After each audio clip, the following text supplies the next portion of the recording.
Hello, and welcome to Time About the Movie's Flashback. After a very abrupt ending last week, I completely forgot to film an ending last time, so that's why I immediately cut it to a black screen and said, forgot to put an ending together, and that's all the movies I listed for this week. But it is November 7th, 1987, and to be perfectly honest, this week's not going to be filled with a lot of great movies. We do have at least one that I really like, but the first one, not so much. This is our first film, and that is Tai-Pan.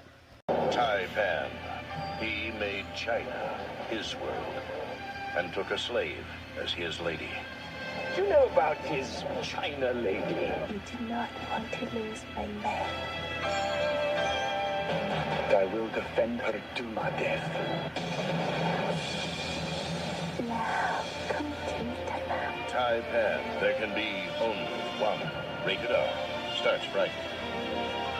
One of those big sweeping epics that had a huge production problem behind the scenes. This one definitely is one of them. This is based off of one of James Clavell's novels of the same name. James Clavell's the same guy that also gave us Shogun and Noble House, which were made into much more successful miniseries, rather than this one TV movie, which features Brian Brown from Cocktail, and also Joan Chen, also from Detroit Luck Club and Sidekicks.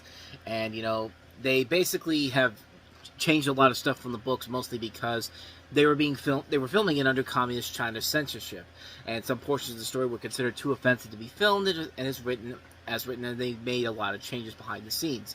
It also didn't help that the company, the Laurentis Entertainment Group, was also handling the production while also battling with the Chinese government and labor behind the film shooting. And yeah, the film kind of sums up a lot of the problems with the movie. I mean, this is a film that takes a big sweeping epic like the novels of the same name and just kind of waters it down to just be this really bland and kind of pretty lazy romantic storyline, which doesn't really tell you in the trailer what really happens in the movie. Ryan Brown's kind of a dick in this movie, and, you know, it's a movie where it just really feels like a better version of this could have been it could have been a miniseries, because the two miniseries I mentioned, Shogun and Noble House, like I said, were very successful on TV when NBC, I think it was CBS that had Noble House, or was it also NBC? It was NBC too. I mean, they were more successful there. But then again, this is a movie that had been in production hell for nearly 20 years. This started production all the way back in 1968 when Film Waste was still a production company. And they had so many people coming in during the course of the next 20 years. Like, there was a time when Sidney Poitier was considered to direct it. Patrick McGoohan was going to be in it. James Earl Jones was going to be in it. Sean Connery was going to be in it. And then they brought in people who... And then they just kind of half-assed it to probably hold on to the rights overall. But, yeah, the film overall speaks for itself on how bad it really is. It's a movie that really is a film that is so poorly put together. It feels like an insult to the original story that it was based off of. And there could have been a much better story being told if they had just gone with the production that they would have... If they had done it the same way that they did with Shogun and Noble House, you would have had something interesting here, but no. It's a movie that is very, very lazy on so many levels. Like, this is a pretty bad movie. It's a really lackluster film that it just needed to be a miniseries. It just needed to be an NBC miniseries and not a movie by a company like the Laurentis Entertainment Group, which was really struggling around that time to keep their company alive. And here's one of those examples of what actually happens with that. So how about a good movie this weekend? Let's go ahead and move on to the next film, and that is Something Wild. An executive who's never been far from home. Wait, where we going? Now Lulu's taking him all the way. If you were my mother and I brought this guy home as my husband, what would you think? I'd get rid of those handcuffs if I were you. From mild, Oh, my gosh. to wild. You gotta fight for a woman like this. Melanie Griffin, Jeff Daniels. Something Wild. Now playing at a theater near you. Consult local listings. Or as I like to consider it, the precursor to something like Who's That Girl, which literally is kind of the same premise as this movie, except replace Madonna and Griffin Dunn with Melanie Griffith and Jeff Daniels. And in this movie, you have an uptight investment banker, played by Daniels, who goes on an impromptu road trip with a mysterious carefree woman, played by Griffith, but they face trouble when her ex-convict husband, played by Ray Liotta, turns up. Now, this is directed by Jonathan Demme. This was actually one of his first feature films he ever directed. Actually, no, I take that back. That is not true. But it's the one. It's the one I think was the most well known at the time. The first one that really established Jonathan Demme as a reliable director. Even though he directed stuff beforehand like Caged Heat and Melvin and Howard, which won Mary Steenburgen the Oscar for supporting actress. His last movie was Swing Shift, which was not a big hit when it came out, but he'd follow this up with stuff like Married to the Mob, The Silence of the Lambs, Philadelphia. You know, a lot of movies we've talked about on the show. A lot of good ones. Very few bad ones. But this is the one where it really is a really good movie, mostly because the performances are really what carry the film overall. You know, Melanie Griffith, Jeff Daniels, Ray Liotta, they're all very good in this movie. And, you know, it's a very funny concept. It's a very fun film overall.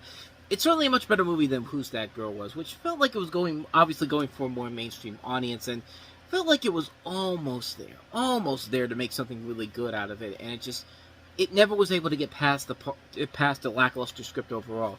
This is that movie if it was done a whole lot better. I think the satirical elements and the parody elements to like modern capitalism, rebellion to it are very well done in this movie. The direction overall is really good by Demme, and like I said, the performances overall are really what carry it. It's a very funny film, very underrated movie from Jonathan Demme overall. You don't usually a lot of people. Toy boat. You don't usually hear a lot of people talking about it, but it is definitely a movie worth checking out. It's one I definitely recommend. It's on Criterion Collection, so you know it's good, because it's got to be on there. I mean, unless you're a Michael Bay film from the 90s, which, yeah, I don't know why movies like The Rock and Armageddon have Criterion Collection releases, but those are only DVD releases, but what I'm trying to say is that Something Wild's really good. Just take that for what I have to say. Definitely check it out. It's definitely worth a watch, so.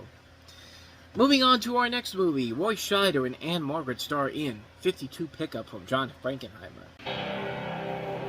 Harry Mitchell has been set up as the perfect target. They got an airtight case against me. It's my gun. They're ruthless. You pay us $105 grand a year for the rest of your life. No! But what they didn't plan on was Mitch having a plan of his own. From Elmore Leonard's gripping bestseller, Roy Scheider, Anne Margaret, in John Frankenheimer's 52 Pickup, rated R. Starts tomorrow at theaters everywhere. When I honestly think of the phrase 52 Pickup, all I can think of is that Rugrats episode where Dee Dee's father and Grandpa are...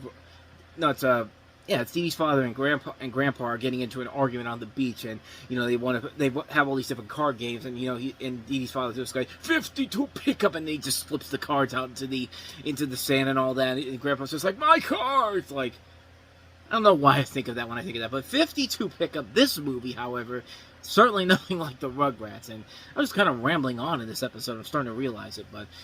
Anyway, a successful Los Angeles construction magnate, played by Roy Scheider, has his life turned upside down when three hooded blackmailers come to him with a tape of Harry and his mistress, played by Kelly Preston, who's a stripper, demanding $105,000 per year for the tape. But because Harry's wife, Barbara, played by Anne Margaret, is running for city council, he can't go to the police. Harry decides not to play the blackmailers, and they respond by breaking into his house and stealing his gun and some clothing. They use the stolen money to make another video where they murder the stripper with Harry's gun, again demanding $105,000 per year. Harry tracks down the lead blackmailer, played by John Glover, and is able to convince Raimi he can only pay $52,000, which he accepts. Harry then begins to turn the other blackmailers, a psychotic named Bobby, played by Clarence Williams, and cowardly Leo, Robert Trevor, against him and Raimi.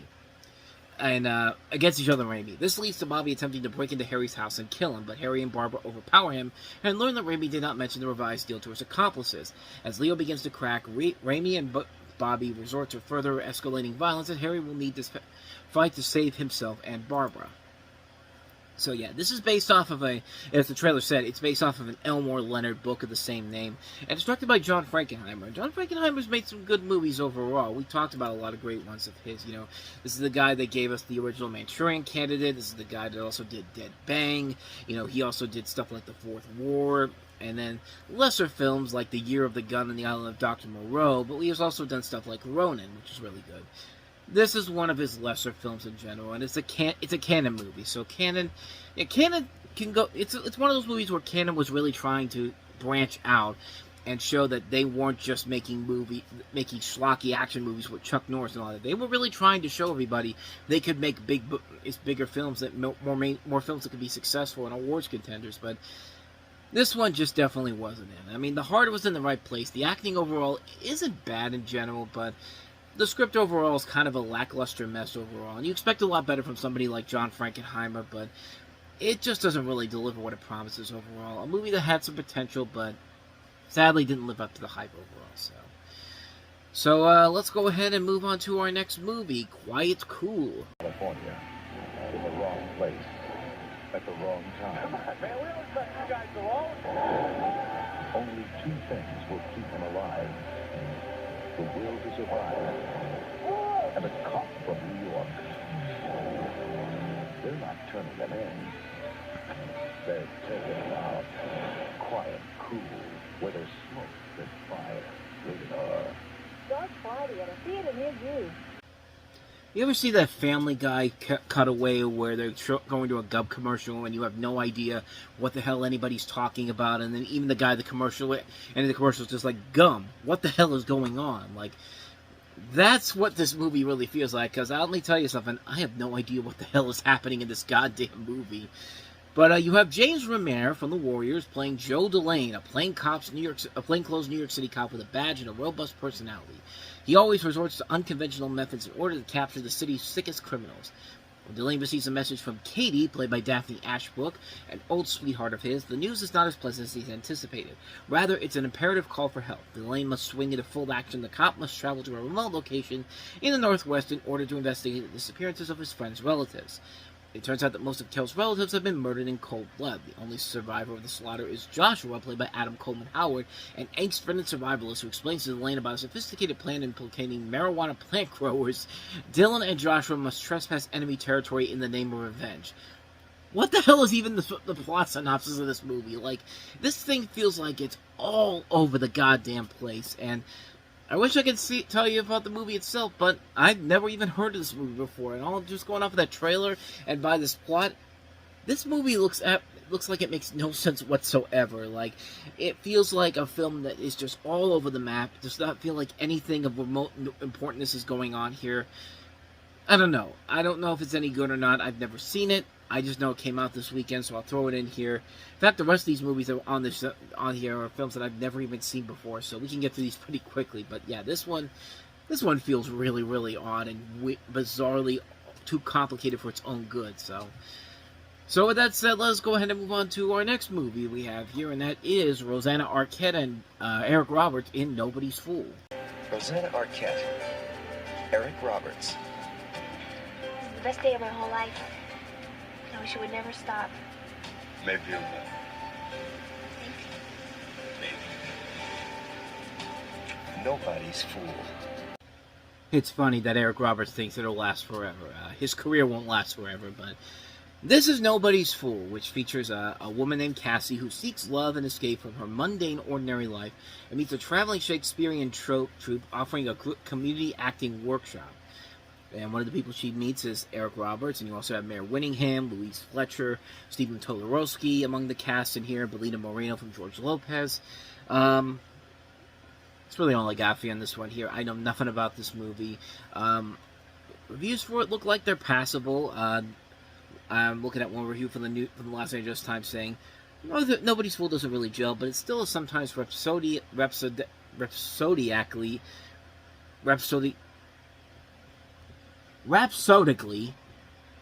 it's a weird way to pronounce this word. Rhapsodically goofy experience. If Arquette doesn't really hold the center together, she's at least flies off ravishingly at the edges.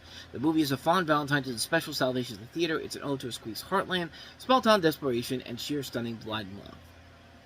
I'll take your word for it, because like I said, I've never seen it before. I don't think it has any memorability to it, but I've never seen it before, so I can't really say for certain. So, yeah, not much more to say about that one. Let's go ahead and move on to the next one we have here, and that is Betty Blue.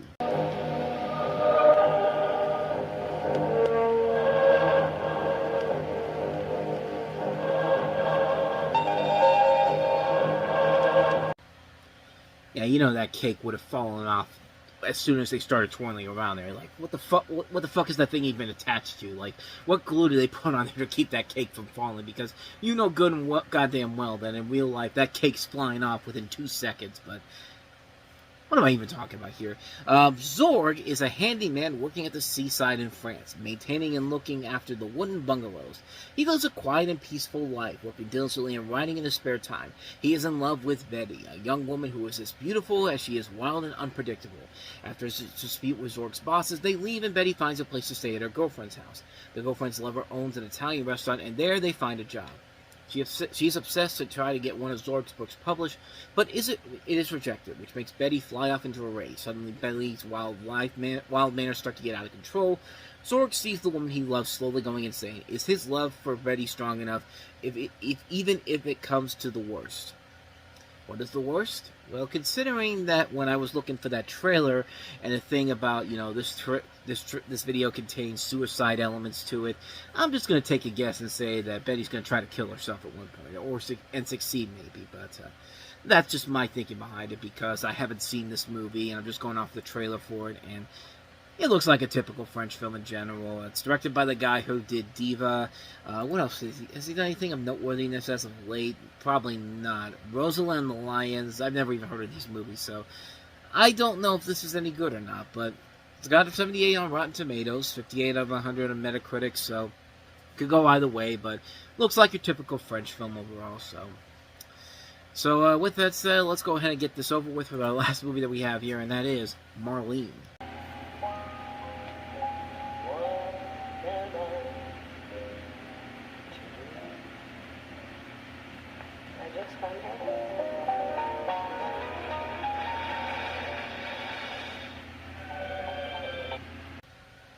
Poor Marlene. Who's Marlene? Marlene Dietrich. Old school actress. But this is directed by Maximilian Schell, the Academy Award-winning actor who did this movie, who reconstructs the life and career of the enigmatic film diva, accomplished through use of archival footage and commentary from the actress recorded from her home. Schell's job was complicated by the aging actress's stipulation that her face not be photographed directly. I know nothing about this person. I know nothing about the movie she was in. I just know that she's an old actress from the day. But other than that, though, yeah, I'm completely lost on what else I can tell you about it. But I'll tell you about this actress. She has been in some other movies. She has done stuff like The Blue Angel. She was back in 1930. She was originally in 1920s Britain before making the jump to Hollywood. She's been in stuff like Morocco, Dishonored, Shanghai Express, Blonde Venus, The Scarlet Empress, The Devil is a Woman, A Foreign Affair, Stage Fright from Alfred Hitchcock, Witness for the Prosecution, Touch of Evil, Judgment in Nuremberg. So she's been in some stuff you're very familiar with. But other than that, though, I know nothing about her per se, or this documentary, so I can't really say if there's anything good about it, but it could be good, could be something, but again, I'm not entirely sure, so. Yeah, sorry that the second half of this episode's pretty lame, but I haven't seen half of the movies on here, so I probably shouldn't even brought them up, but hey, I gotta give you something here. Well, that was an episode. The next time we meet, we'll take a look at Halloween weekend, October 31st, 1986, with only 2 movies, Sky Bandits, but the biggest of the 2 new releases is the limited release of Roland Joffe's latest feature, The Mission, starring Robert De Niro. The movie that Warner Brothers was setting up for a big Oscar push, but it sadly didn't get the Oscar consideration it was hoping for, but again, there's probably a good reason for it, but we'll dive into that when we take a look at that on the next episode. That'll be coming up next week, so. With all that said, thank you so much for watching this. If you somehow found enjoyment from this particular episode, hey, more power to you, but if you can, go ahead and hit that like button, subscribe button, notification button. Check out some of the previous episodes we've done, and the playlist as well. So, yeah, I'm kind of discombobulated right now, so I'm going to go ahead and go to bed. I'll see you guys tomorrow for another video, and I'll see you next week on this show. So, until the next time I see you, thanks for watching. See you next time. Take care.